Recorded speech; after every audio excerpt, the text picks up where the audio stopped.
especially in areas where they can defend them from one side. That's why they say, you know, undercut banks, under rocks, things along those lines are so good. Because Set the hook. gotta rod down. If you're trying to defend your family or your money or whatever, you don't want to defend it from in a circle, right? You want to, man, I feel sorry for you, brother. Wow. I'll tell you what, man. All right. You are the tiredest guy I've ever saw in my life. you are the tiredest man I've ever seen. Too much wrestling. Last night, did you have a tough one? You were catfishing, weren't you? No, I said I got a lot of rest last night. Then what's going on? I'm just boring, I guess. No, you're Yeah, not. that's all right. No, that's okay, brother. Yeah, I'll get over it. Who said that? Hey, I heard that. You ain't big enough to be running your mouth like that, boy. You must be a bass fisherman. Yes, I am. I knew it. I knew it. Okay, anyway, back to the serious stuff. Depth instruction. Flatheads will, you can catch them shallow. Spawn time, especially pre-spawn, and nighttime. In fishermen set catfishermen back years. Doug Staney, if you're watching this, you're an idiot. He set them back years. In fishermen made all these videos. You know, catfish are nighttime feeders or nighttime predators. You want to catch big fish, you got to fish at night. It's the dumbest thing I ever heard in my life. Dumbest. I don't guide at night. Why? Listen, you're talking about a structure-oriented fish, a homebody. Somebody does not like to be messed with. Okay? The biggest, baddest fish in the fresh water, right? In the daytime, he's going to be on structure. At nighttime, he's going to be out looking around for some food. He may stay on a structure at night. There's no saying that fish is going to move just because it gets dark. But when they do move, unless it's coming out of the cold water period or going into the cold water period, a lot of times when they do move around and feed, it is at night. Okay? But if I know where he's at during the daytime, why do I want to roll the dice and fish at night? I tell you what, my odds are going to be a lot better at catching a fish when I know where he's at as opposed to I don't know where he's at. Now you can learn to find places where big fish feed at night and start to repeat success that way. You know, you can sit for hours or days or whatever it takes, you know, and you can figure that stuff out, where they like to go to their feeding flats at night and feed. However, I know this. If I work hard enough, long enough, I'm going to find a lot of cover that those fish are on, and I'm going to catch fish consistently during the day. You know, I say a lot of times in my boat when I'm guiding for flatheads that I get paid in smiles. I know I charge a fee, all that good stuff, but man, there ain't nothing like seeing somebody that's never wrestled with a good flathead before land a fish on rod and reel, and you know that you used the right bait, you were in the right place at the right time, and you put in all that work, and then it pays off. You got this person just losing their mind holding this great big fish. You know, it wasn't just a haphazard fish in a big school and you happened to get the big one. It was a fish that you put in time looking for, you put in effort looking for, and you did everything right, and it paid off.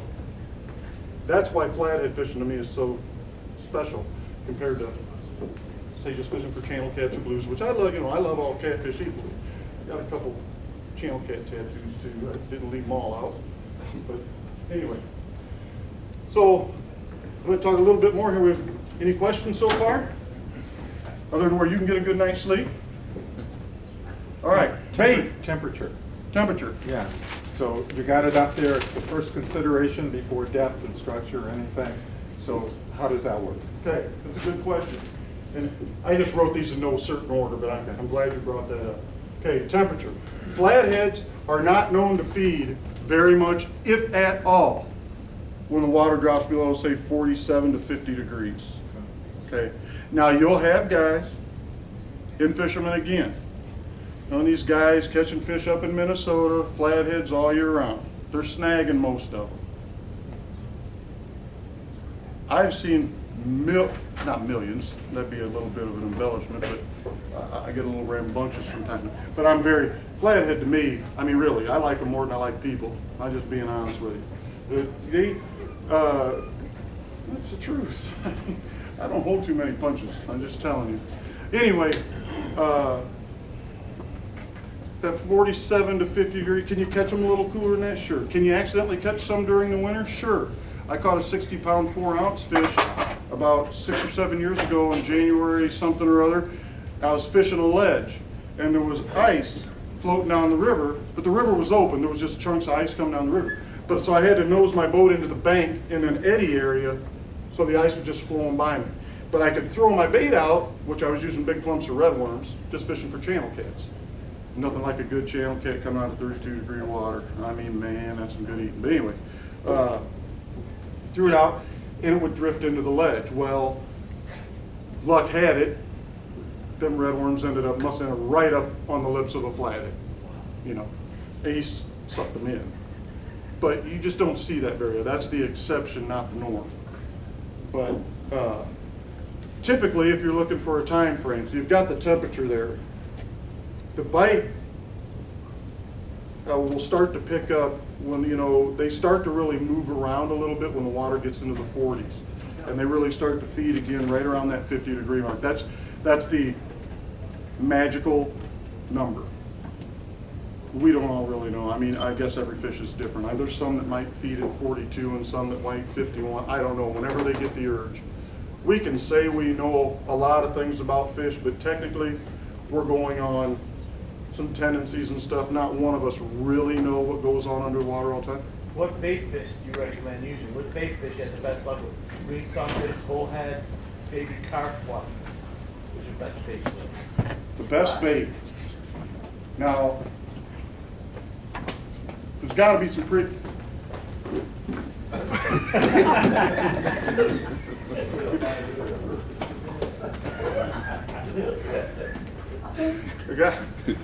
You've all heard some baits, right? I mean, everybody here has heard that people use bluegill, right? Bullheads. What else? Anything else? Sucker. Shad, suckers, carp, creek chubs. Never had much success with live creek chubs for flatheads. Not sure why. Maybe I just haven't used them enough to really give them a fair chance. This is something that I'm kind of proud of myself for, because, at least in my own little world up in here, because it's tough to get comfortable using great big baits. It's tough, you know, because, you know, when you fish for flathead and you get into it and you're using 3 to 5 to 6 inch baits, you know, and people get in your boat and they're like, we're going to use that for bait, you know? Well, if I'm, and I am getting paid to take somebody fishing, I'm using live shad and I'm using them as big as I can get them. And that means up to 22, 23 inches long, 2.5 pounds. You will catch more big flathead more consistently using big shad than any other bait fish you will do. And I know this because I spent thousands of hours doing it, and I can tell you, that's just, my catches, my average pound per fish or whatever you want to call it, and I don't keep those kind of records, but it went way up once I started doing that. I've used bluegill that were a pound, I've used 13-inch crappie, I've used 16-inch this and 16-inch that, but here's why. Bluegill, for instance, you ever go catch 4 or 5 bluegill, 6 bluegill, put them in a bucket, like while you're fishing, you know, gonna go flathead fishing or do something else later. What do? They either die or they lay on their side, right? It's hard to keep a bluegill active for a long period of time, and that activity a lot of time is what triggers a flathead to strike anyway. Because a flathead can be laying right up on a root ball like this, and a bait comes by. That don't mean because you got your bait 3 inches from him, he's going to eat it. You know, he's a bad man. He's gonna eat it if he wants to. However, if that bait fish is active and kicking and moving and struggling and trying to get away, I believe a lot of times you make a fish eat that's not even hungry. You know what I'm saying? That's why it's so important, number one, to have a big bait. Number two, to have a lively bait. The shad, how you doing? Good. All right, we were just waiting for you. We were just talking about that one guy walking around with his glasses on his forehead. Now you're here. Glad to have you. Okay, shad, by nature, what they cannot stop moving by nature, or they die. Biggest problem with shad is what? Hard to keep them alive. Okay. I've done a lot of videos on YouTube about this very thing. They're not all that bad to keep alive if you do a couple things. First off, when you catch shad in your net, have 2 buckets, 2 5-gallon buckets of water, okay? Put 5, 6, maybe 8 or 10 shad, depending on how big they are. If they're 5, 6, 8 inches long, you know, maybe 10. If they're great big, 15, 16, 17 inches, maybe 3 or 4. Put them in a bucket. Okay, that bucket is going to get, if you all paid attention or ever done that before, you'll notice how quick that water gets dirty. Full of scales and moss and puke and just all kinds of stuff, all right? By nature, a shad's defense to predation is to throw scales and to puke. It throws predators off their trail, helps throw them off their scent trail. They, you know, it's like, you know, whatever. There's other animals that do funny things, and animals are amazing. So, but that helps get predators off of their trail. Okay. So put these shad in this bucket. When that bucket gets nasty, full of stuff, take them shad out of that bucket, put them into the next bucket of clean water. Dump that bucket. Now, I didn't tell you that this was going to be not a little bit of work, but it's worth it. Dump that old bucket, fill it back up. Now, do this sometimes it only takes 2 times. Sometimes that second bucket, you leave in there for 10 minutes and it barely gets dirty at all. That's when you know. Then put them in my live tank. Then they won't contaminate it. They're calmed down, they're not puking, they're not throwing scales, everything's good to go.